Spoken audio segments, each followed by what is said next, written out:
Hello everyone, welcome to our YouTube channel Destiny Commerce Academy. आज का जो अपना टॉपिक है वो है कंप्यूटर अकाउंटिंग से रिलेटेड, ठीक है ना, यानी कि application of computer in accounting, उससे रिगार्डिंग हम पढ़ने वाले हैं। तो फर्स्ट वन अपना टॉपिक क्या है, कंप्यूटर एंड अकाउंटिंग के रिगार्डिंग। सर इनके बीच में रिलेशन क्या है? देखिए, अकाउंटिंग में हम क्या करते हैं सर, अकाउंटिंग में हम डेटा को रिकॉर्ड करते हैं, उसकी पोस्टिंग करते हैं, क्लासिफिकेशन करते हैं, समराइजेशन करते हैं और उसके बाद इंटरप्रिटेशन करते हैं। ये हम अकाउंटिंग के अंदर करते हैं, ठीक है ना। अब इसके अलावा कंप्यूटर का यूज कैसे किया जा सकता है ये हम पढ़ने वाले हैं। आपने जैसे मैंने प्रीवियस जो लेक्चर दिया था उसमें मैंने बताया था कि कंप्यूटर सर एक इलेक्ट्रॉनिक डिवाइस है जो कैलकुलेशन करता है। क्या करता है सर? कैलकुलेशन करता है, कंपेयर करता है, मॉडिफाई करता है और डेटा को स्टोर भी कर सकता है। और जब भी आपको जरूरत हो वो आपको रिट्रीव यानी कि डेटा निकाल के दे भी देगा, ठीक है। कंप्यूटर के अंदर ही इनबिल्ट अर्थमेटिकल कैलकुलेशन होती है, उनकी कलेक्शन कैसे करनी है, मेमोरी यूनिट होती है, ठीक है ना। ये सब बेनिफिट कहाँ देते हैं सर? ये सब बेनिफिट जब एक अकाउंटेंट या एक मैनेजर को डिसीजन लेना होता ना, तब ये सारी की सारी रिपोर्ट उसको क्या करेगी? बेनिफिट देगी। यानी कि कंप्यूटर का काम सिर्फ और सिर्फ कैलकुलेशन करना नहीं है, लाइक कैलकुलेटर की तरह। यानी कि सिर्फ इसका काम सैलरी बनाना, पेरोल बनाना नहीं है, बल्कि इससे कहीं ज़्यादा है। कंप्यूटर का यूज अकाउंटिंग में बहुत ज़्यादा किया जाने लगा है। आपने देखा हो तो TRP, ठीक, सॉरी, ERP, टेली 9। अब इसके अंदर ना आप सिर्फ जर्नल एंट्री डाल दो, इसके साथ साथ ये अपने आप लेजर बना देगा, उसके साथ साथ ये ट्रायल बैलेंस बना देगा, प्रॉफिट एंड लॉस और बैलेंस शीट, यहाँ तक कि cash flow, fund flow statement analysis भी बना देता है। तो कंप्यूटर का यूज तो अब अकाउंटिंग की हर स्टेप पे किया जाने लगा है। नेक्स्ट हम पढ़ते हैं कि application of computer in accounting भी क्या क्या यूज किया जाता है कंप्यूटर का अकाउंटिंग में। वही तो यूज तो वही है सर। देखो, अकाउंटिंग पूरी की पूरी कंप्लीट कहाँ हो जाती है सर? रिकॉर्डिंग से करना, ठीक है। यानी कि जनरल पहले तो क्या है, फाइनेंशियल नेचर की जो ट्रांजैक्शन को आइडेंटिफाई करना, फिर उनको रिकॉर्ड करना, फिर उनका क्लासिफिकेशन करना, फिर उनको समराइज करना, ठीक है ना, फिर फाइनल अकाउंट बनाना। ये यही सब कुछ इसमें आएगा, लेकिन कंप्यूटर के यूज के थ्रू हम करने वाले हैं। जैसे अगर हम बिजनेस ट्रांजैक्शन की रिकॉर्डिंग करनी है तो कंप्यूटर की हेल्प ले सकते हैं, क्योंकि कंप्यूटर क्या सर, एक्यूरेटली और रेगुलरली अप टू डेट रखेगा अकाउंटेंट को, मैनेजमेंट को, क्योंकि आपके पास सारा का सारा डेटा होगा, ठीक है। इसके अलावा जो प्रिपरेशन ऑफ वेरियस लेजर, आप कंप्यूटर के अंदर ही cash account, bank account, sale, purchase, discount, debtor, कुछ भी आप नॉमिनल या रियल अकाउंट बना सकते हो सर। पर्सनल, हाँ जी, पर्सनल भी बना सकते हो ना, क्योंकि जो डेटर होता है वो क्या होता है, वो आपका पर्सनल अकाउंट होता है। क्या होता है? पर्सनल अकाउंट होता है। तो पर्सनल, रियल, नॉमिनल, तीनों तरह के अकाउंट आप बना सकते हो। रियल अकाउंट बना सकते हो, पर्सनल अकाउंट बना सकते हो और नॉमिनल अकाउंट बना सकते हो। फिर नेक्स्ट थर्ड वन दिया गया इसके अंदर कि processing the payroll information. Payroll का मतलब जहां पर आ जाए, इट मीन्स वो सैलरी के रिगार्डिंग बात कर रहा है, सैलरी और वेजेज के रिगार्डिंग, ठीक है। तो इसके थ्रू भाई सैलरी कितनी देनी है, वेजेज कितनी देनी है एक पर्टिकुलर अकाउंटिंग पीरियड में, यानी कि आप कंप्यूटर की हेल्प से इतनी फास्ट कैलकुलेशन कर सकते हो कि एक साल के दौरान, एक अकाउंटिंग पीरियड के दौरान, 1 अप्रैल से और 31 मार्च के दौरान आपने टोटल कितनी सैलरी या वेजेज इंप्लॉयज को दी, सभी इंप्लॉयज को मिला के। आप मैन्युअली करोगे तो टाइम ज़्यादा लगेगा, लेकिन अगर आप कंप्यूटर की हेल्प लेते हो तो ईजिली उसको किया जा सकता है। इसी तरह से ट्रायल बैलेंस, मैंने बताया था कि ट्रायल बैलेंस जो है अर्थमेटिकल एक्यूरेसी को चेक करने के लिए किया जाता है। आप सिर्फ जर्नल एंट्री डालो, आपके जो सॉफ्टवेयर में है ऑटोमेटिक ट्रायल बैलेंस से मैच करके दे देगा, ठीक है। इसके अलावा preparation of final account, final account means यहाँ पर प्रॉफिट एंड लॉस अकाउंट बोल सकते हैं हम, या फिर बैलेंस शीट बोल सकते हैं। तो याद रखना, मैन्युफैक्चरिंग और ट्रेडिंग अकाउंट भी फाइनल अकाउंट का ही पार्ट है। प्रॉफिट एंड लॉस अकाउंट या एप्रोप्रिएशन और बैलेंस शीट भी हम आप अकाउंटिंग का ही अंदर लेके चलते हैं, ठीक है। तो जो ऑटोमेटिक रिकॉन्सिलेशन, यानी कि अपने आप मिला देता है ये बिला, ठीक है, मिलाना क्या करता है, ये अपने आप मिला देता है। अब जो सबसे बड़ी बात है कि सर क्या कंप्यूटर से हम डिसीजन वगैरह ले सकते हैं? जी जरूर। अगर आपने अपने कंप्यूटर के अकॉर्डिंग अकाउंटिंग रखी है तो उसके बेस पर आप बजट बना सकते हो, डिसीजन ले सकते हो, यानी कि हर जगह आप इसका यूज कर सकते हो, ठीक है नहीं। यानी कि आप ये इसी में अंदर क्या मान के चलते हैं, जो सर है ना, every organisation is a system. हर ऑर्गेनाइजेशन अपने आप में एक सिस्टम है। उस सिस्टम को कैसे चलाना है, कौन डिसीजन लेगा, किसके ऊपर डिसीजन थोपे जाएंगे या इंप्लीमेंट होंगे, ठीक है, कौन सपोर्टिव रोल अदा करेगा, ठीक, कौन सुपीरियर होगा, कौन जूनियर होगा, किसकी क्या रिस्पॉन्सिबिलिटी होगी, क्या अथॉरिटी होगी, सारा का सारा काम इससे रिलेटेड किया जाता है। पढ़िए देखिए करते हैं। इसने बोला भाई किसी भी ऑर्गेनाइजेशन में बहुत सारे डिपार्टमेंट होते हैं जो क्या करते हैं, सारे के सारे इंटरडिपेंडेंट होते हैं, एक का डिसीजन दूसरे पे इफेक्ट डालता है। कैसे? अगर परचेज डिपार्टमेंट टाइम पर रॉ मटेरियल परचेज करके नहीं लाएगा तो सेल डिपार्टमेंट अपना ऑर्डर पूरा नहीं कर पाएगा ना, तो ये डिपेंड करता है। तो पहले तो आपको ध्यान ये रखना है, ठीक है। नेक्स्ट वन क्या दिया गया है इसके बाद कि हर ऑर्गेनाइजेशन के अंदर इनपुट, नॉर्मली हम क्या करते हैं भाई, पहले तो इनपुट डालते हैं, लाइक रॉ मटेरियल डाल दिया, फिर उस पर क्या करते हैं सर, उस पर प्रोसेस करते हैं कि उसको कन्वर्ट कर दिया, और फिर जो आउटपुट आता है, जो फिनिश पुट, वो आता है। सेम डिटो इसके रिगार्डिंग हो जाएगा कि हर ऑर्गेनाइजेशन एक सिस्टम है और सिस्टम के कुछ फंक्शन होते हैं, जैसे इनपुट हो गया, प्रोसेस हो गया और आउटपुट हो गया, ऐसे ही ये काम करता है, ठीक है। लेकिन जो ये इंफॉर्मेशन है, देखो सारा का सारा मैंने पहले बात की कि अब क्या है, इंफॉर्मेशन युग चला हुआ है सर। क्या चला हुआ है? इंफॉर्मेशन युग चला हुआ है। जिसके पास इंफॉर्मेशन है वो उतना ही वैल्यूएबल होता है। अब ऑर्गेनाइजेशन का जो स्ट्रक्चर है आप लोगों को पता है कि सबसे जो नीचे आता है वो आपका ऑपरेटिंग लेवल आता है। क्या आता है? ऑपरेटिंग लेवल, ठीक है, जो आप काम करते हो, ऑपरेटिंग लेवल आता है। फिर आपका मिडिल लेवल, इसको हम लोअर लेवल बोल दें, इसको मिडिल लेवल, और इसको अपर लेवल बोल सकते हैं, टॉप लेवल बोल सकते हैं मैनेजमेंट का। और ये स्ट्रेटेजिक लेवल भी टॉप लेवल में ही आ जाता है, लेकिन इसने अकाउंटिंग की फॉर्म में दिया है तो हमें भी एज इट इज ऐसे ही याद करना पड़ेगा। अब जो स्ट्रेटजी, जिसको डिसीजन लेने हैं वो एग्जीक्यूटिव सपोर्ट सिस्टम की हेल्प लेते हैं। यानी कि डिसीजन किसके द्वारा लिए जाते हैं? ESS, executive support system. अब ये एग्जीक्यूटिव सपोर्ट सिस्टम होता क्या है मैं यहां लिख देता हूं। इसके थ्रू आप क्या करते हो? एडवांस्ड ग्राफिक डिजाइन कर सकते हो और कम्युनिकेशन के रिगार्डिंग भी ये हेल्पफुल होता है। यानी कि एग्जीक्यूटिव सपोर्ट सिस्टम। अब जो टॉप लेवल होता है उसको क्या करता है, बार बार फोन करना पड़ता है अपने जो नीचे वाले लोअर वाले मैनेजर हैं उनको, तो कम्युनिकेशन भी अच्छा होना चाहिए। और साथ के साथ ग्राफिक फॉर्म में, क्योंकि स्ट्रेटेजिक लेवल पर इतना डेप्थ में नहीं कि ईच एंड एवरी आइटम को ये देखेंगे, ये क्या करते हैं ग्राफ के फॉर्म में दिखा दे, ट्रेंड बढ़ रहा है घट रहा है, इनको सिर्फ इतनी नॉलेज चाहिए। तो उसमें क्या आपको क्या याद करना पेपर पॉइंट ऑफ व्यू से, कि जो सर जो स्ट्रेटेजिक लेवल होता है वहां पर एग्जीक्यूटिव सपोर्ट सिस्टम का यूज किया जाता है एडवांस ग्राफिक के लिए और कम्युनिकेशन करने के लिए। इसी तरीके से अगर मैं बात करता हूं मैनेजमेंट लेवल पर, यानी कि जो टॉप मैनेज या मिडिल मान लो, टॉप मान लो, कुछ भी इसको, वहां पर मैनेजमेंट इंफॉर्मेशन सिस्टम का यूज किया जाता है, MIS। किसका यूज किया जाता है? MIS। जो इस MIS का यूज किया जाता है ना, ये यूज किया जाता है बाय प्रोवाइडिंग रूटीन समरी। क्या करने के लिए? By providing routine summary and exceptional report.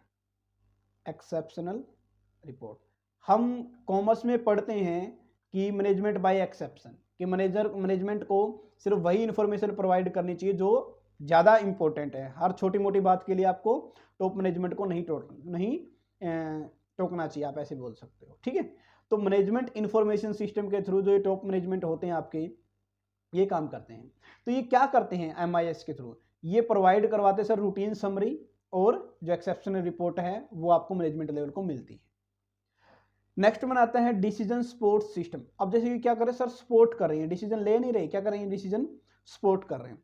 तो ये कैसे किए जा सकते हैं, इसके रिगार्डिंग हम लिख सकते हैं क्या, डेट कंबाइन डेटा। ये डेटा को कंबाइन करते हैं इस लेवल पर जो भी होते हैं, और फिर उसको एनालाइज करते हैं। क्या करते हैं?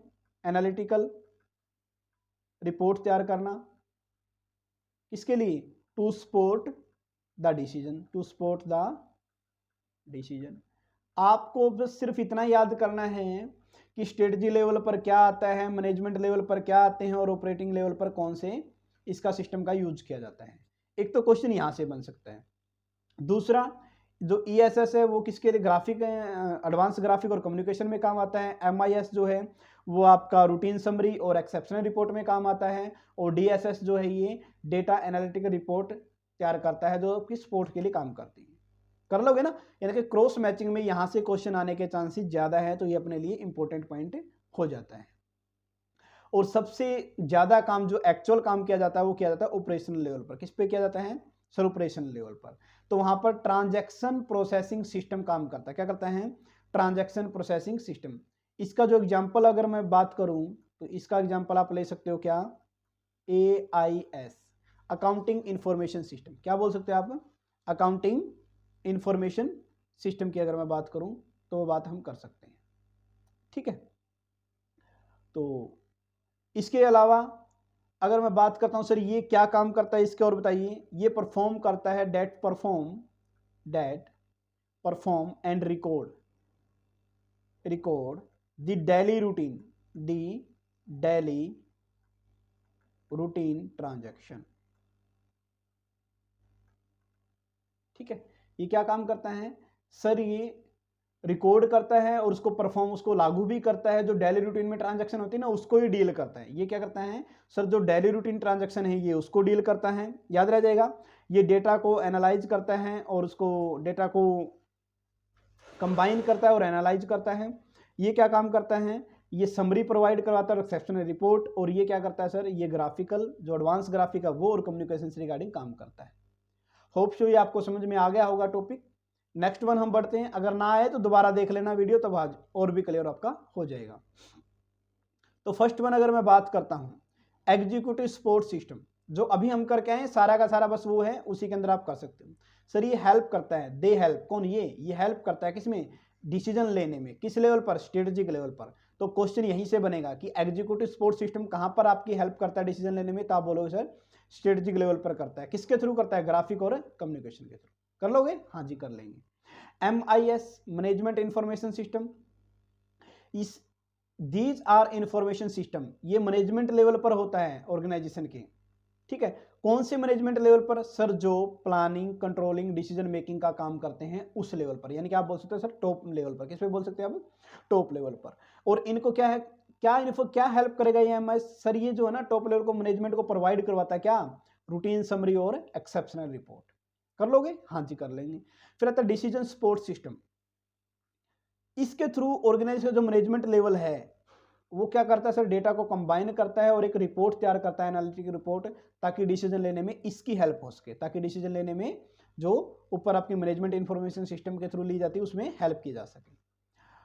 और फिर अपना लास्ट वन आता है इसके अंदर, वही ट्रांजैक्शनल प्रोसेसिंग सिस्टम। और इंपॉर्टेंट पॉइंट है ये, क्यों? क्योंकि ये एक्चुअल लेवल पर काम करता है। ठीक है, तो ये क्या है? कंप्यूटराइज सिस्टम है जो परफॉर्म करता है, रिकॉर्ड करता है डेली रूटीन ट्रांजैक्शन। किसको करता है? डेली रूटीन ट्रांजैक्शन को, जो बिजनेस को चलाने के लिए मस्ट है, जो आप बोल सकते हो कंपलसरी है, उन ट्रांजैक्शन का रिकॉर्ड करता है और उसको परफॉर्म करता है। ठीक है, ये जो TPS है, ट्रांजैक्शन प्रोसेसिंग सिस्टम, इसकी शॉर्ट फॉर्म भी आ सकती है, तो आपको ये याद रखना है। ये ऑपरेशनल लेवल पर काम करता है। कहां करता है? ऑपरेशनल लेवल पर काम करता है। अभी इसी को एक्सप्लेन किया गया फर्दर डिटेल में। किसको? TPS को। तो आपको भी ऐसे याद करना है कि सर TPS को एक्सप्लेन किया गया, तो हम उसी पॉइंट ऑफ व्यू से इसको पढ़ने वाले हैं। तो फर्स्ट वन दिया गया क्या? इसकी प्रोसेस दे रखी है, इसकी एप्लीकेशन दे रखी है, तो उसके रिगार्डिंग हम पढ़ने वाले हैं। देखो क्या कुछ दिया गया है प्रोसेस में। फर्स्ट वन, जैसा कि इसका नाम है, ये बोल रहा है कि वैसा ही क्या करता है? अफेक्ट करता है एक ऑर्गेनाइजेशन की एक्टिविटी को, जो ट्रांजैक्शन होती है। टोटल इसमें 6 स्टेप होते हैं। कितने स्टेप होते हैं? 6 स्टेप हो जाते हैं। देखिए, तो फर्स्ट स्टेप इसके अंदर दिया गया डेटा कलेक्शन के रिगार्डिंग। क्या दिया गया है? डेटा कलेक्शन के रिगार्डिंग। आप डेटा कलेक्शन के रिगार्डिंग दिए गए तो देख रहे हो, तो आपके इसके अंदर 7 स्टेप दे रखे हैं, लेकिन क्या है? होते 6 ही हैं। कुछ बुक में तो इसको एक कर दिया जाता है। इसके लिए नाम दिया जाता है नया डेटा एंट्री। क्या नाम दिया जाता है? Data entry. ठीक है, तो कितने हो गए सर? ये 7 थे, तो आपने एक मिला दिया, तो इसको 6 बोल सकते हैं, डेटा एंट्री। और कुछ बुक में इन दोनों को इकट्ठा दिया गया है, जिसके रिगार्डिंग वर्ड यूज किया गया है डेटा और डॉक्यूमेंट प्रोडक्शन।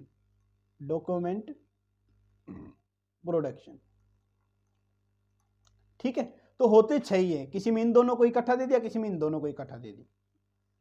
तो क्या कुछ है देखिए, डेटा कलेक्शन। जैसे आपको पता है कि जो डेली रूटीन की ट्रांजैक्शन होती है, चाहे वो आपने मैनुअल की हो, कोई कैश में पैसा देके गया हो, या जो मशीन आप रखते हो ना दुकानदार, जो जिसको POS बोलते हैं, वैसे अपना कार्ड जो है स्वाइप किया, चाहे वो ट्रांजैक्शन, वो सारी की सारी जो ट्रांजैक्शन है कंप्लीट, वो सारी की सारी क्या की जाती है सर? कलेक्ट की जाती है, रिकॉर्ड की जाती है। ठीक है, फिर उसके अंदर एडिटिंग की जाती है। भाई कोई ट्रांजैक्शन ऐसी तो नहीं है कि चेक किया जाता है, कहने का मतलब जो ऊपर ट्रांजैक्शन की गई उसको क्या किया जाता है, वेरीफाई किया जाता है, चेक किया जाता है। कहीं ऐसा तो नहीं कि हम कोई ट्रांजैक्शन लिखना भूल गए या कोई ओवरलैपिंग कर दी, दोबारा से लिख दिया, तो ऐसा तो नहीं होना चाहिए। ठीक है, फिर आता है डेटा एडिटिंग, तो आपने कर दी, भाई ये चेक कर लिया कोई एंट्री डबल तो नहीं है। इसके बाद आता है वैलिडेशन, यानी कि ये स्टेप दे रखे हैं, क्या दे रखे हैं, ये स्टेप्स हैं और एक दूसरे को फॉलो ही कर रहे हैं। पहले डेटा कलेक्ट करते हैं सर, एडिटिंग करते हैं यानी कि डेटा की एंट्री करते हैं, ये मान लिया। फिर उस एंट्री को हम क्या करते हैं सर, उस एंट्री में देखते हैं कहीं एरर तो नहीं है, कहीं एरर तो नहीं है, अगर एरर है तो उसको ठीक करते हैं, उसको करेक्ट करते हैं। ठीक है, और उसके अलावा जो हमारे पास हमने क्या किया, हमने डेटा एंट्री कर दी सर, कोई एरर भी नहीं है। अब उस डेटा को अपने अकॉर्डिंग मैनिपुलेट करना है, क्या करना है, अपने अकॉर्डिंग मैनिपुलेट करना है। आप उसको ग्राफिक फॉर्म में दिखा सकते हो, आप उसको सेंडिंग ऑर्डर में दिखा सकते हो, आप उसको डिसेंडिंग ऑर्डर में दिखा सकते हो। जैसे आप बोल सकते हो कि टॉप 50 कस्टमर का लिस्ट दिखाई जिन्होंने इस महीने ज़्यादा सेल करी, ज़्यादा परचेज की है, तो उसके रिगार्डिंग हो सकता है। ठीक है, ये कैलकुलेशन के रिगार्डिंग होता है, किसके रिगार्डिंग होता है, परफॉर्मिंग कैलकुलेशन। फिर डेटा स्टोर, ये मेमोरी यूनिट काम करती है, यहाँ पर डेटा को स्टोर किया जाता है, जिसको हम डेटाबेस भी बोल सकते हैं। और फिर उसका आउटपुट, यानी कि आप प्रिंट फॉर्म में ले सकते हो उसको, उसकी रिपोर्ट बना सकते हो। ठीक है, उसको रिकॉर्ड कर सकते हो, रिपोर्ट बनाना आउटपुट के अंदर आ जाता है। और फिर लास्ट वन दे रखा है क्वेरी सिस्टम, क्या दे रखा है आपका, क्वेरी करते हो, क्वेरी सपोर्ट, यानी कि अगर कोई क्वेश्चनिंग वगैरह है तो उसकी भी सोल्यूशन यहाँ पर किया जा सकता है। ठीक है, ये क्या करता है, पावर, इंपावर देता है, यूजर को इतनी पावर देता है, डेटा को यूज करने वाले को, user of TPS, to query upon the store data, इनके जो डेटा रिकॉर्ड किया गया उसके अंदर क्वेरी कर सकता है और अपनी इच्छा के अनुसार वहां से आप डेटा निकाल भी सकते हो। ठीक है ना, extract the required information in required format, जैसे भी आपको फॉर्मेट में चाहिए वैसे आपको मिल जाता है। तो ये था आपकी process of transactional processing system के रिगार्डिंग। अब उसी के अंदर हम पढ़ने वाले सर इसका यूजेज कहां पर है वो और बता दो, इसकी एप्लीकेशन क्या क्या है, तो उसके रिगार्डिंग देखिए। तो जो इसका यूज किया जाता है, क्या किया जाता है, इसका जो यूज किया जाता है वो एक तो ऑर्डर प्रोसेसिंग में किया जाता है, किसमें किया जाता है, ऑर्डर प्रोसेसिंग में, एक पेरोल एप्लीकेशन में और एक एटीएम में। ये जो पेरोल एप्लीकेशन है ना, ये पहले यूज की जाती है, क्या की जाती है सर, पहले यूज यानी कि प्रयोग में लाई जाती थी, पहले यूज की जाती, प्रयोग में लाई जाती थी। ठीक है, अब इसका ज़्यादा यूज नहीं हो रहा, लेकिन हाँ इसका यूज किया जा सकता है, इसलिए हम इसको कंसीडर कर लेते हैं। सबसे पहले क्या रखा है, ऑर्डर प्रोसेसिंग, जैसे ही कस्टमर ऑर्डर करता है तो ये टीपीएस के थ्रू जो ट्रांजैक्शन है, ठीक है ना, ट्रांजैक्शनल या ट्रांजैक्शन प्रोसेसिंग सिस्टम के थ्रू उस ऑर्डर को हम आइडेंटिफाई करते हैं कि किसके थ्रू आया है, यानी कि इस ऑर्डर को हम कलेक्ट करते हैं जो एप्लीकेशन उन लोगों ने दी है। ठीक है, चाहे वो मेल के थ्रू हो, चाहे फ़ोन के थ्रू हो, चाहे हमारा जो कोई रिप्रेजेंटेटिव उस कस्टमर के पास गया था वहाँ से डेटा है, वो सब कुछ। ठीक है, इसी डेटा के बेस पर हम क्या करते हैं, इनवॉइस तैयार करते हैं, अकाउंट रिसीवेबल तैयार करते हैं और इन्वेंट्री कंट्रोल के लिए ये हेल्पफुल होता है सारा का सारा डेटा। तभी तो वो डेटा युग है, जिसके पास डेटा है वही उसी के पास पावर है। इसके अलावा पेरोल एप्लीकेशन, जिसका मैं पहले बता रहा कि पहले यूज किया जाता है लेकिन आजकल यूज नहीं किया जाता। ठीक है, तो payroll is being run use terminal और ऑनलाइन प्रोसेसिंग, यानी कि आजकल जो पेरोल जो मैनुअल काम करते थे ना, कितने किसको सैलरी दी थी, वो सारा टर्मिनल के थ्रू। टर्मिनल में क्या क्या आता है आपको याद हो तो, टर्मिनल में आता है सर कीबोर्ड प्लस में मॉनिटर, कीबोर्ड प्लस में मॉनिटर, इनको मिलाकर क्या बनता है सर, इनको मिलाकर बनता है टर्मिनल। कीबोर्ड मॉनिटर और ऑनलाइन की हेल्प से सारा काम किया जा सकता है। एटीएम फुल फॉर्म पूछी गई है बहुत बार, तो ऑटोमेटिक टेलर मशीन। ठीक है, ये जो बैंक की ट्रांजैक्शन होती है वो सारी की सारी इसके थ्रू हैंडल की जाती है, क्योंकि लोअर लेवल पे होगा ना, इसलिए टीपीएस में आ जाती है। किस में आ जाती है, टीपीएस में। तो ये तो था आपका बेसिक। अब आता है अपना सबसे इंपॉर्टेंट टॉपिक, जहां से अपने क्वेश्चन ज्यादा आने के चांसेस है कि सर अकाउंटिंग इंफॉर्मेशन सिस्टम क्या होता है। एक होता है MIS, वो भी हम करेंगे, एक होता है आपका AIS, अकाउंटिंग इंफॉर्मेशन सिस्टम। अगर M हो जाएगा तो यहाँ पर अकाउंटिंग की जगह क्या आ जाएगा सर, मैनेजमेंट आ जाएगा। कर लोगे, हाँ जी सर कर लेंगे। तो अकाउंटिंग इंफॉर्मेशन सिस्टम क्या होता है सर, ये पहली बात तो है ना, सबसे पुराना है अकाउंटिंग इंफॉर्मेशन, यानी कि मैनेजमेंट इंफॉर्मेशन सिस्टम तो बाद में आया है। वो अलग बात है कि आज के टाइम में मैनेजमेंट इंफॉर्मेशन सिस्टम बड़ा है और अकाउंटिंग इंफॉर्मेशन सिस्टम उसका एक पार्ट है, लेकिन पुराना यही है। ठीक है ना। आप ये मान लो कि मैनेजमेंट इंफॉर्मेशन सिस्टम ने आके इसके ऊपर कब्जा कर लिया, ठीक है। तो अकाउंटिंग इंफॉर्मेशन सिस्टम है, चाहे वो प्रॉफिट ऑर्गेनाइजेशन हो चाहे नॉन प्रॉफिट ऑर्गेनाइजेशन हो, सभी के द्वारा ये काम किया जाता है। और ये इसलिए पॉपुलर है क्यों, क्योंकि इसका जो यूज किया जाता है वो अकाउंट डिपार्टमेंट के द्वारा भी किया जाता है, सेल डिपार्टमेंट के द्वारा, प्रोडक्शन डिपार्टमेंट के द्वारा, ह्यूमन रिसोर्स डिपार्टमेंट। कहने का मतलब क्या है कि हर डिपार्टमेंट इसका यूज अब करने लगा है कि डेटा को कैसे, जो अकाउंटिंग इंफॉर्मेशन है उसका यूज कैसे किया जा सकता है। अब इसी से रिगार्डिंग हम डिटेल में पढ़ेंगे इस टॉपिक में। तो क्या कुछ दिया गया है, सबसे पहले मीनिंग वगैरह इसका हम देख लेते हैं। सर इसके अंदर सबसे पहले तो क्या करेंगे, डेटा को इकट्ठा करते हैं। क्या करते हैं, डेटा को इकट्ठा करते हैं, फिर उसको रिकॉर्ड करते हैं, जो फाइनेंशियल नेचर की ट्रांजैक्शन उसको रिकॉर्ड कर लेते हैं।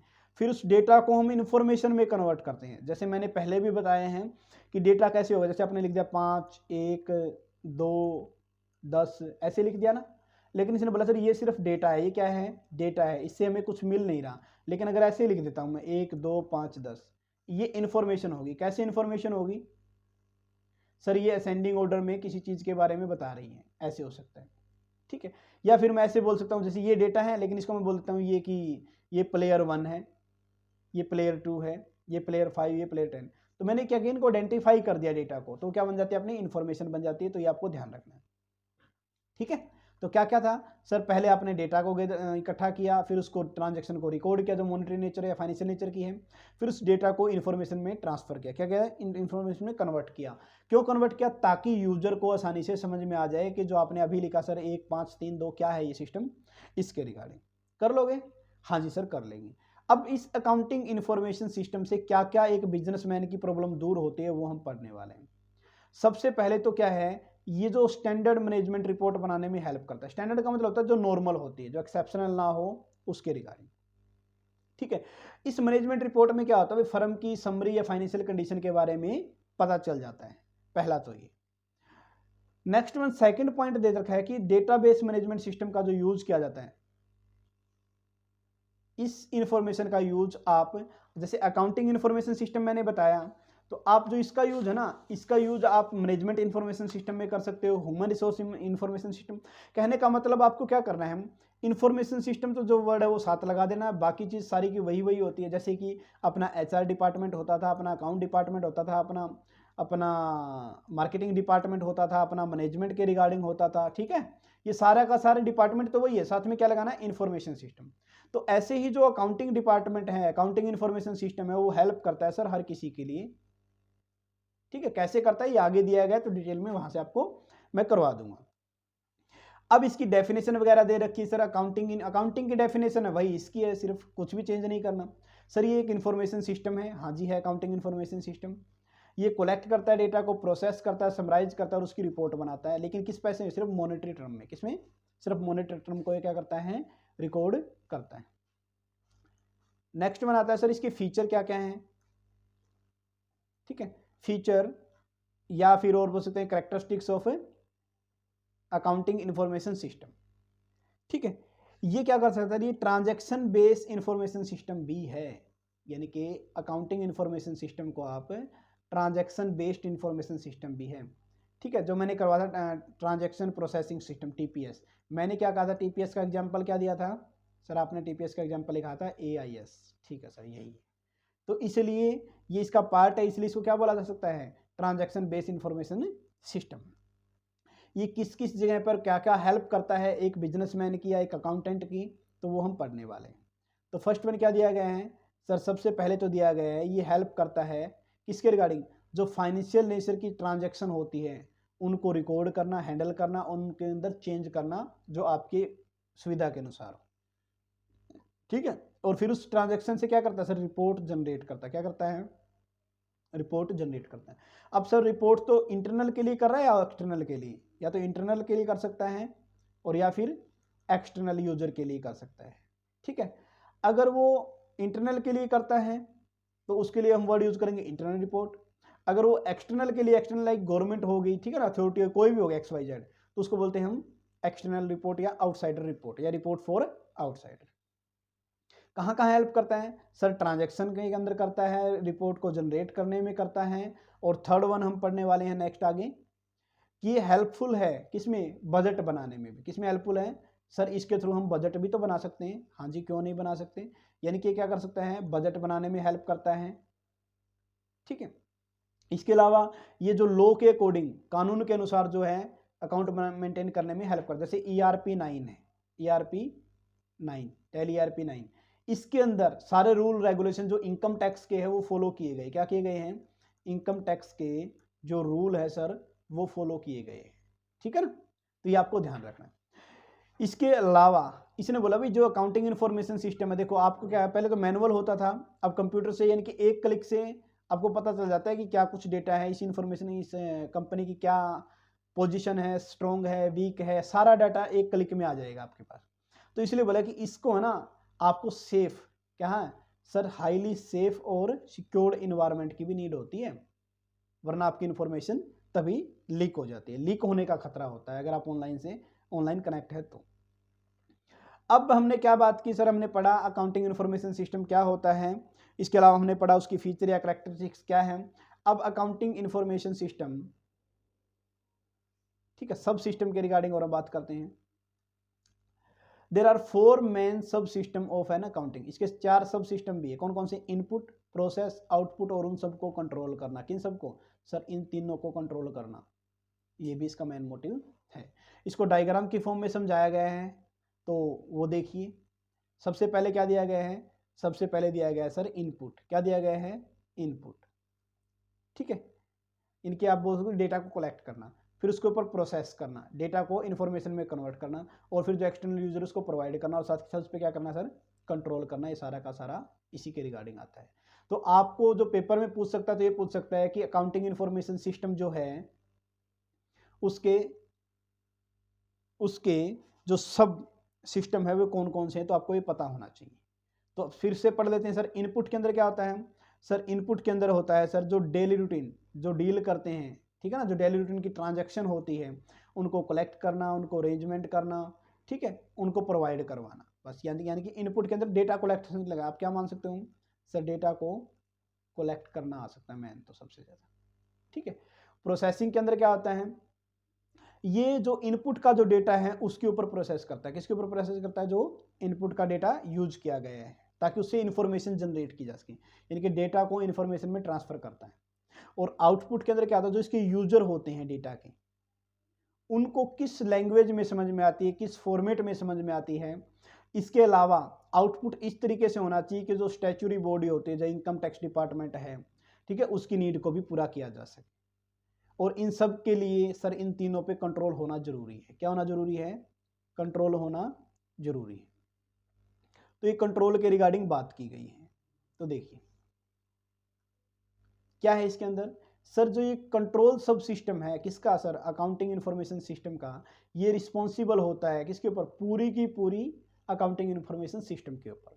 कैसे कंट्रोल कर सकता है ये कंट्रोल कर सकता है, it help to keep control our accounting information system by, किसके द्वारा। पहले तो ये बोल सकता है इंटरनल जो कंपनी का रूल रेगुलेशन है वो फॉलो करो, फिर गवर्नमेंट का रूल रेगुलेशन है वो फॉलो करो। तो पहली बात तो क्या आ गई सर, यहाँ पर आ गया सर रूल एंड रेगुलेशन, इनको फॉलो करना पड़ेगा। और फिर वही जो हम पढ़ते आए हैं क्या सर, फिर ये कि स्टैंडर्ड सेट, क्या परफॉर्मेंस के स्टैंडर्ड सेट कर दो, फिर देखो एक्चुअल में परफॉर्मेंस क्या हुई है, फिर देखो वेरिएंस वगैरह है या नहीं है, फिर उसको करेक्ट करो। ठीक है, यही सारा सिस्टम जो हम करते आए थे, जो स्टेटिक्स में हम पढ़ते हैं ना, वो सारा का सारा सिस्टम यहाँ पर आ जाएगा। ठीक है, स्टेटिक्स में पढ़ते हैं, कॉस्ट अकाउंटिंग में पढ़ते हैं, सारा का सारा वही। और सेफ और सिक्योर इन्वायरमेंट तो इसको चाहिए ही, ये हम पहले बात कर चुके। अब इसके हमने फीचर कर लिए, इसके सब सिस्टम कर लिए, अब हम करने वाले हैं इसका पर्पज क्या है, क्यों किया जाता है सर, ये इतने ताम झाम की रिक्वायरमेंट क्यों है। तो इसका जो 6 इंपॉर्टेंट पर्पज है, पहला आता है सर सेल ऑर्डर प्रोसेसिंग। भाई जब हम सेल ऑर्डर लगाना हो तब उस कंडीशन में हेल्प करता है इनके अकाउंटिंग इन्फॉर्मेशन सिस्टम। अगर इन्वेंट्री को कंट्रोल करना हो तब हेल्प करता है।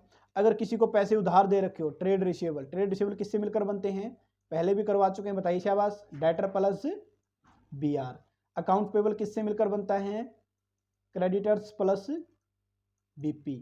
और पेरोल के अंदर क्या आता है सर, अभी तो आपने बताया था, वेजेज एंड सैलरी। और जनरल लेजर सर जो कहीं नहीं आता वहीं आ जाता है, यानी कि सारे के सारे इसके अंदर आ जाते हैं, आप ये मान लेना। ठीक है, सबकी एंट्री हम कर देते हैं। तो देखिए वन बाय वन इसको हम पढ़ते हैं। तो फर्स्ट वन क्या दिया गया है, सेल ऑर्डर। क्या दिया गया है, सेल ऑर्डर।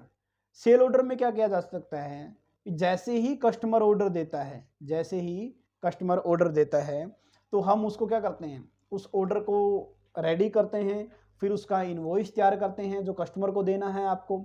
ठीक है, इसके अलावा सेल का डेटा जो है उसको एनालाइज किया जाता है और फिर ऑर्डर करने के बाद यानी सेल होने के बाद कितनी इन्वेंट्री बच जाएगी वो भी देखा जाता है, जिसको हम नेक्स्ट स्टेप में भी पढ़ने वाले हैं। सर इन्वेंट्री के क्या कितने, सर जितने भी लेवल होते हैं, कैसे लेवल हो सकते हैं, जैसे मिनिमम लेवल हो सकता है, मैक्सिमम लेवल हो सकता है, ऑप्टिमम लेवल हो सकता है, डेंजर लेवल हो सकता है। अगर आपने EOQ पढ़ा है तो वहाँ से ये सारा का सारा सिस्टम हो जाएगा। इन्वेंट्री मैनेजमेंट की एक टेक्निक है ये। अकाउंट रिसीवेबल का मतलब होता है भाई हम लोगों से कितना मांगते हैं वो डिटेल होनी चाहिए। अकाउंट पेबल का मतलब होता है लोग हमसे कितना मांगते हैं उनकी डिटेल। तो हम किससे मांगेंगे सर, हम कस्टमर से मांगेंगे। और हमसे कौन मांगेगा सर, सप्लायर मांगेगा। ठीक है, हमसे कौन मांगेगा, सप्लायर मांगेगा। अब आता है पेरोल। पेरोल के अंदर तो वही सर वेजी सैलरी वगैरह, चेक वगैरह देना, यानी कि वेजी सैलरी के रिगार्डिंग जितने काम है सारे के सारे इसमें हो जाते हैं। यानी कि हम क्या करेंगे, जो इंप्लॉइज है उनका टाइम कार्ड बना देंगे। टाइम कार्ड का मतलब होता है एक दिन में 8 घंटे काम किया, 7 घंटे काम किया, कितने घंटे काम किया, तो पूरे महीने के अंदर कितने घंटे काम किया वो चेक करेंगे, उनका रिकॉर्ड रखेंगे, उसके अकॉर्डिंग उसको हम पे करते हैं। ठीक है, और साथ के साथ आता है फिर जर्नल लेजर। जर्नल लेजर के अंदर क्या आता है, ये कंसोलिडेट डेटा सिस्टम है, यानी कि जो ऊपर हम सब पढ़ के आए उन सब की एंट्री हम इसमें भी कर सकते हैं journal ledger system.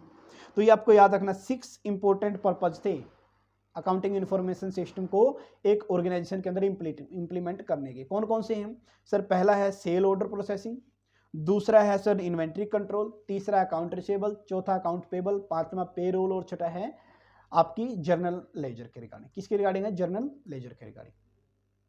Hope so ये आपको समझ में आ गया होगा। और नेक्स्ट हम बढ़ते हैं MIS। तो जहां से क्वेश्चन उठते हैं MIS, मैनेजमेंट इंफॉर्मेशन सिस्टम और अकाउंटिंग इंफॉर्मेशन सिस्टम। सुन लो, सबसे पहले ये ओल्डेस्ट ही क्या है, ओल्डेस्ट है, पुराना है। पहले AIS बड़ा था, ये इसका पार्ट मान लो, फिर धीरे धीरे इसका एरिया इतना बड़ा हो गया कि इसने खुद को इससे अबो मान लिया, इसके ऊपर ये ओवरलैप हो गया। तो मैनेजमेंट इंफॉर्मेशन सिस्टम क्या होता है, क्रक्स में यहां से यहां तक पढ़ लेना आप। क्या दे रखा है सर, मैनेजमेंट इंफॉर्मेशन सिस्टम है ना, एक ऐसा इंफॉर्मेशन सिस्टम है जो जनरेट करता है।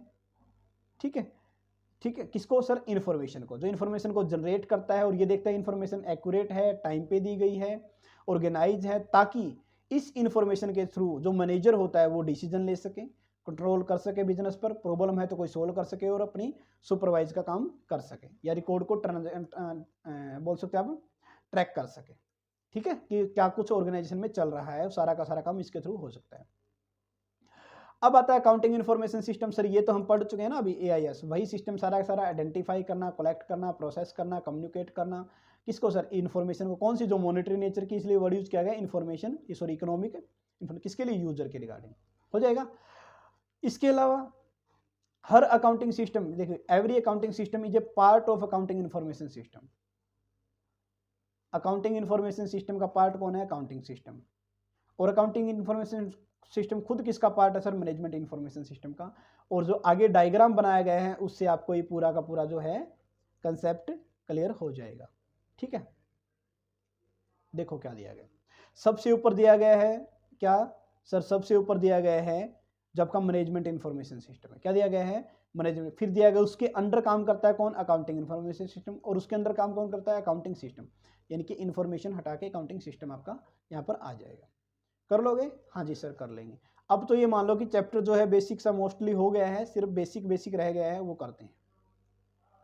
क्या कुछ देर का देखिए, जो अकाउंटिंग इन्फॉर्मेशन सिस्टम ये एक फंक्शन है इन्फॉर्मेशन सिस्टम का, और मैनेजमेंट इन्फॉर्मेशन सिस्टम जो है लिंक्ड विद ऑल फंक्शन। ये देखो आगे फिर डायग्राम दिया गया, उससे और समझ में आया कि सर मैनेजमेंट इन्फॉर्मेशन सिस्टम एक वाइडर टर्म है।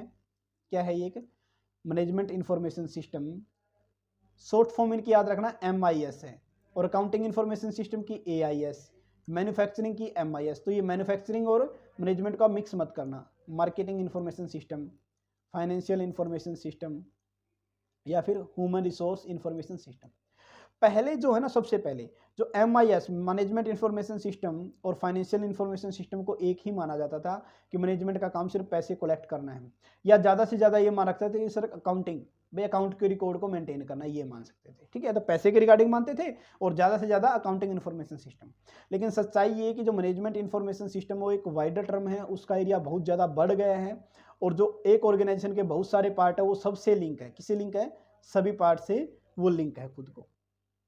ये लिंक कैसे हैं, यही हमने को पढ़ना है। तो देखिए फर्स्ट वन क्या दिया गया है, सबसे पहले यही बात की गई जो मैंने आपको बताई है, तो इसमें ऐसा कुछ नहीं है जो मैं आपको अलग से बता दूं।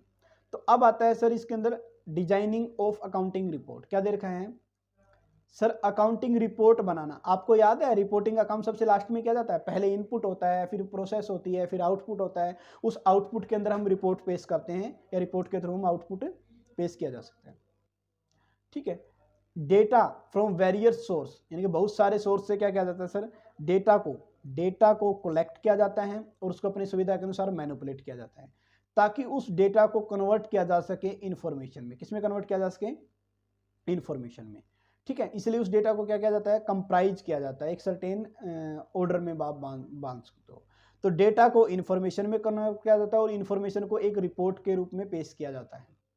ठीक है, अब जो ये रिपोर्ट होती है ये अलग अलग लेवल पे अलग अलग होती है सर। टॉप लेवल की रिपोर्ट अलग होगी, मिडिल लेवल की रिपोर्ट अलग होगी, ठीक है, और लोअर लेवल की रिपोर्ट अलग आपकी होती है। या कोई एक्सटर्नल यूजर है तो उसके रिगार्डिंग इस रिपोर्ट को अलग बनाना पड़ेगा। कहने का मतलब ये कि जो रिपोर्ट की फॉर्मेशन है ना, वो उसकी यूजर के अकॉर्डिंग होती है, उसकी नीड के अकॉर्डिंग होती है, या जो रिपोर्ट में क्या कंटेंट है उसके अकॉर्डिंग होती है।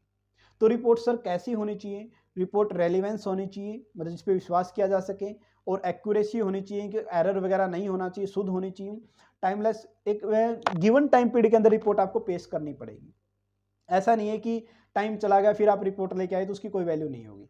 कंसाइजनेस का मतलब होता है भाई संक्षिप्त होनी चाहिए। क्या होनी चाहिए भाई? शॉर्ट फॉर्म में सारी बातें बता दे, मेन पॉइंट बता दे। और कंप्लीटनेस, कहने का मतलब सर शॉर्ट में भी होना चाहिए, लेकिन क्या है, पूरी इंफॉर्मेशन भी, मतलब ऐसा पॉइंट लिखो जो सभी बातों को क्लैरिफाई ऑटोमेटिक ही कर दे। कर लोगे? हाँ जी सर।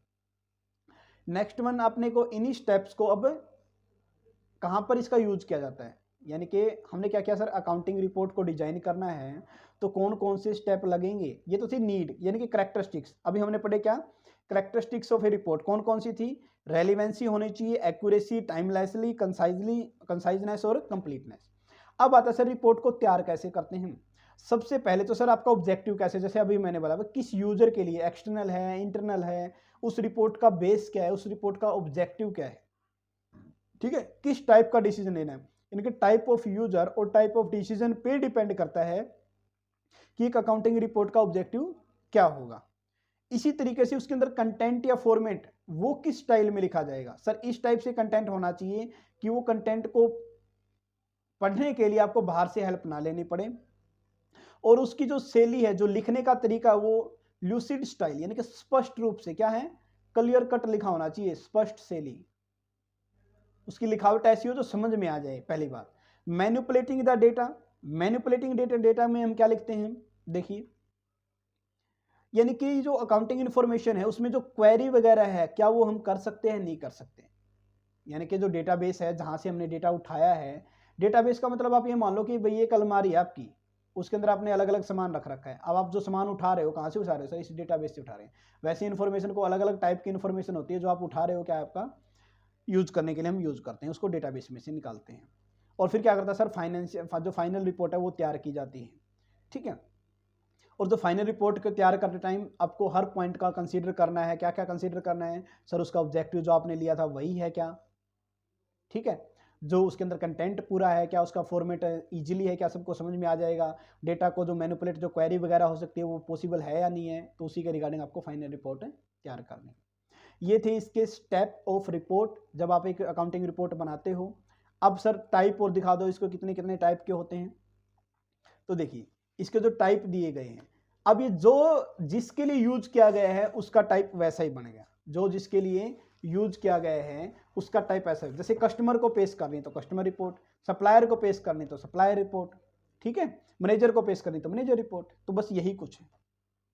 तो जो रिपोर्ट है ना सर, रिपोर्ट दो तरीके से बनती है। एक तो बनती है रूटीन नेचर की, किस नेचर की, जो रूटीन दे रखे, यानी कि यहां से कर लेते हैं हम कि सर एक तो होता है रूटीन रिपोर्ट, जैसे कि लेजर बनाना, क्या बनाना, लेजर बनाना, ठीक है, डेली बनाना पड़ता है, यानी कि जर्नल एंट्री और लेजर, ठीक है सर।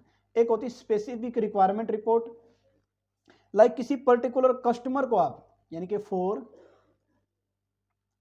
पर्टिकुलर कस्टमर, किसी पर्टिकुलर कस्टमर को लेकर आप कोई रिपोर्ट तैयार करते हो तो उसको बोलते हैं स्पेसिफिक रिपोर्ट, ठीक है। तो रिपोर्ट जो यूज की जाती है मैनेजमेंट को इंफॉर्मेशन, मैनेजमेंट इंफॉर्मेशन सिस्टम में, जिसके थ्रू मैनेजर कोई अच्छे से डिसीजन ले सके, टाइमली डिसीजन ले सके, तो वो उसके रिगार्डिंग है। तो फर्स्ट बनाती है कस्टमर रिपोर्ट। अब देखो रिपोर्ट तैयार किसके लिए की जाती है सर, रिपोर्ट तैयार की जाती है मैनेजमेंट के लिए, किसके लिए, मैनेजमेंट के लिए, ताकि मैनेजमेंट को हेल्प हो। लेकिन किसके कंटेक्स्ट में की जाती है वो दिखा जाता है। जैसे अगर मैनेजमेंट को इन्फॉर्मेशन चाहिए, इसी करें हमारे टॉप 10 कस्टमर कौन से हैं वो बताओ, या टॉप 10 डिफॉल्टिंग कस्टमर कौन से हैं वो बताओ, या कोई ऐसे कस्टमर की लिस्ट दो जो 6 महीने से हमारा प्रोडक्ट नहीं खरीद रहे, तो इसको कस्टमर रिपोर्ट। इसी तरह सप्लायर रिपोर्ट हो जाएगी। सप्लायर रिपोर्ट, सप्लायर रिपोर्ट जो जनरेट की जाती है उसकी रिक्वायरमेंट के अकॉर्डिंग, कि हमें किस टाइप का मटेरियल चाहिए, किस सप्लायर से चाहिए, कितनी क्वांटिटी में चाहिए, क्या वो टाइम पे दे पाएगा या नहीं दे पाएगा, उसको हम क्या बोलते हैं, उसको हम बोलते हैं सप्लायर रिपोर्ट। फिर आता है demand report. Demand report means ये जो रिपोर्ट प्रिपेयर की जाती है, क्या की जाती है सर, ये जो रिपोर्ट प्रिपेयर की जाती है जो मैनेजमेंट डिमांड करती है उसकी डिमांड के अकॉर्डिंग। जैसे मैनेजमेंट ने डिमांड की सर इन्वेंट्री वैल्यूएशन रिपोर्ट लेके आओ, तो आपको क्या करना पड़ेगा, इन्वेंट्री रिपोर्ट बनानी पड़ेगी वैल्यूएशन करने की, ठीक है। इसी तरह से एसेट वैल्यूएशन रिपोर्ट हो सकती है, तो उसी तरह से यानी कि जो मैनेजमेंट डिमांड करता है उसको डिमांड रिपोर्ट है। एक्सेप्शनल रिपोर्ट कौन सी होती है, जो मैनेजर रेगुलरली नहीं मंगाता, मैनेजमेंट कभी कभार मांग सकता है।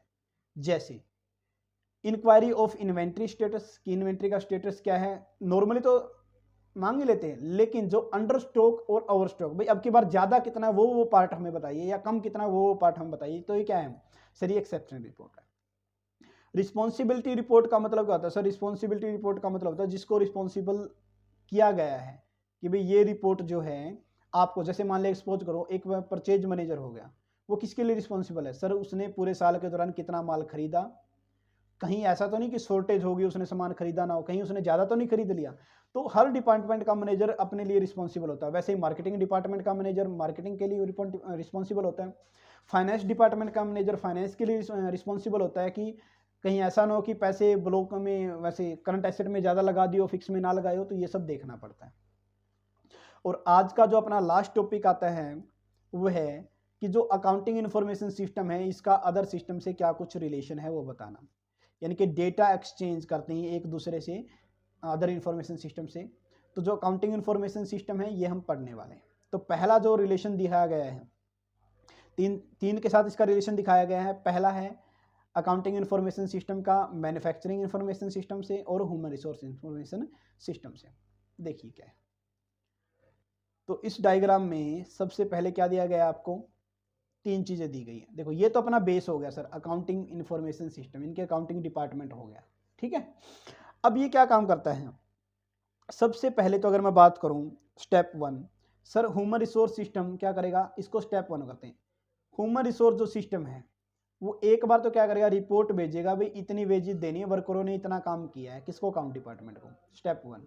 और साथ ही साथ ये स्टेप 1 ही मैं इसको लिख लेता हूं कि एक ह्यूमन जो रिसोर्स है वो अपनी रिपोर्ट भेजता है मैन्युफैक्चर डिपार्टमेंट को, किसके लिए, list of worker categorise by the wages payable, यानी कि मैन्युफैक्चरिंग डिपार्टमेंट को क्या बोलेगा, रिपोर्ट पेश कीजिए जो किस किस नेचर का काम कर रहे हैं। स्टेप 1 में तो ये हो जाता है। और जो स्टेप 2 है ये करता है मैन्युफैक्चरिंग डिपार्टमेंट। कौन करता है, मैन्युफैक्चरिंग डिपार्टमेंट। ये क्या करता है भाई, जो पुअर परफॉर्मेंस हुई है किसकी, लेबर की, वर्कर की, वेजर की, ठीक है ना, वेजेस के रिगार्डिंग, उसके अंदर क्या कुछ डिडक्शन है, क्या कुछ काट बांट करनी है। भाई मान लिया कि एक दिन नहीं आया वो काट दो, उन्होंने आप ये मान सकते हो वेस्टेज ज़्यादा कर दी तो वो काटता हूँ। तो ये स्टेप 2 में ये अकाउंटिंग इन्फॉर्मेशन को देता है। इसी तरह से मैन्युफैक्चरिंग डिपार्टमेंट भी ह्यूमन रिसोर्स को क्या देता है, रिपोर्ट देता है लेवल ऑफ प्रोडक्शन पर worker for the purpose of deduction, कि उसमें से क्या डिडक्शन कर सकते हैं। तो इस तरीके से ये इंटर रिलेटेड होता है। क्या होता है ये, इंटर रिलेटेड। इसी तरह से जो अकाउंटिंग डिपार्टमेंट है अपना, वो क्या करता है, पेमेंट देगा किसको, मैन्युफैक्चरिंग डिपार्टमेंट को, और साथ के साथ जो नेट वेजेज वगैरह पे करनी है वो भी इसको पेमेंट कर दें। यानी कि इनपुट के लिए तो मैन्युफैक्चरिंग डिपार्टमेंट को पेमेंट करता है और जो लेबर की वेजेज वगैरह देने उसके लिए ह्यूमन रिसोर्स डिपार्टमेंट को पेमेंट करता है। ठीक है, ये इसके इंटरलिंक के रिगार्डिंग हो गई। इसके अलावा बस अब इसमें वही दिया गया जो डायग्राम में दिया गया था कि क्या कुछ मैच करता है, तो वो ज़्यादा नहीं, आप सिर्फ रीड आउट कर लेना। और फिर दिया गया है क्या, अकाउंटिंग इंफॉर्मेशन सिस्टम और मैन्युफैक्चरिंग इंफॉर्मेशन सिस्टम को मैच करना। तो ये मैन्युफैक्चरिंग का काम क्या होता है सर? मैन्युफैक्चरिंग का काम होता है सर प्लान करना, उसको शेड्यूल करना, रॉ मटेरियल के रिगार्डिंग है याद रखना, या फिर मटेरियल के रिगार्डिंग कोई क्वेश्चन इशू है, या स्टॉक के रिगार्डिंग है, सप्लायर के रिगार्डिंग, ये सारा काम कौन करता है सर? ये सारा काम मैन्युफैक्चरिंग डिपार्टमेंट करता है, हाँ या ना? हाँ जी सर, करता है मैन्युफैक्चरिंग डिपार्टमेंट। तो अकाउंटिंग जो सब सिस्टम है वो कैसे इसकी हेल्प करता है सर? उस मैन्युफैक्चरिंग डिपार्टमेंट ने जो परचेज ऑर्डर किया है उसकी प्रोसेसिंग करना, सप्लायर को एडवांस देना, स्टॉक की अपडेशन रखना, रिपोर्ट तैयार करना, ये सारा का सारा काम कौन करता है सर? ये सारा काम जो अकाउंटिंग इंफॉर्मेशन सिस्टम है उसके द्वारा किया जाता है। नेक्स्ट और लास्ट वन आता है अपना अकाउंटिंग इंफॉर्मेशन सिस्टम और मार्केटिंग इंफॉर्मेशन सिस्टम के रिगार्डिंग दिया गया है।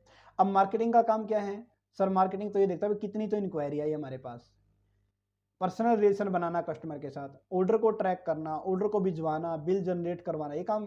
अब ये सारे काम अकाउंट की हेल्प से कैसे किए जा सकते हैं? जैसे कंप्यूटर में प्रोसेसिंग ऑर्डर हो जाएगा, ऑथोराइज क्रेडिट लिमिट डिसाइड कर सकता है, क्योंकि कंप्यूटर में आ जाएगी सीक्वेंस कि इस कस्टमर को इतना इतना माल बेचा है तो इसने पेमेंट की है या नहीं की, उसके अकॉर्डिंग ये क्रेडिट लिमिट डिसाइड कर सकता है, जो अगर उधार में माल बेचा हो तो। कस्टडी ऑफ गुड्स, अपने पास कितना पैसा कितना सामान पड़ा हुआ है ये सारा का सारा ये ध्यान रख सकता है कंप्यूटर के थ्रू। स्टॉक स्टेटस या डिस्पैच डिटेल या अकाउंट रिसीवेबल, किससे कितना पैसा लेना है, तो ये सारा का सारा आपका वहाँ पर आ जाएगा। ठीक है, इसके अलावा ये क्या करता है, the system also keep track the customer status, customer के स्टेटस को भी ये क्या करता है, ट्रैक करता है। तो इसमें जो सबसे इंपॉर्टेंट था इसमें आपका बोल सकते हो जो सेकंड पेज पे हमने किया था, क्या क्या किया था? सबसे पहले तो हमने किया था इसमें application of computer in accounting, एक तो ये याद रखना है। तो उसमें आपको ज़्यादा कुछ नहीं करना, जो अकाउंटिंग की प्रोसेस है वो सारी की सारी इसमें आ जाएगी। और जो इंपॉर्टेंट था, जो आपको थोड़ा सा याद करना पड़ेगा दिमाग पे जोर डाल के, वो था इन्फॉर्मेशन एंड डिसीजन, जो जिसमें हमने किया था ESS, MIS, DSS, TPS। और TPS से क्वेश्चन आने के चांसेस ज़्यादा होते हैं। जैसे ESS सर स्ट्रेटजी लेवल पे करते हैं, MIS और DSS आपका मैनेजमेंट लेवल पर, और TPS ऑपरेशनल लेवल पर। तो ये यहाँ से पढ़ने की रिक्वायरमेंट आपको ज़्यादा से ज़्यादा है। तो ये था आपका पूरा का पूरा लेक्चर। ये लेक्चर आपको कैसा लगा हमें कमेंट बॉक्स में ज़रूर बताएं। Thank you all of you.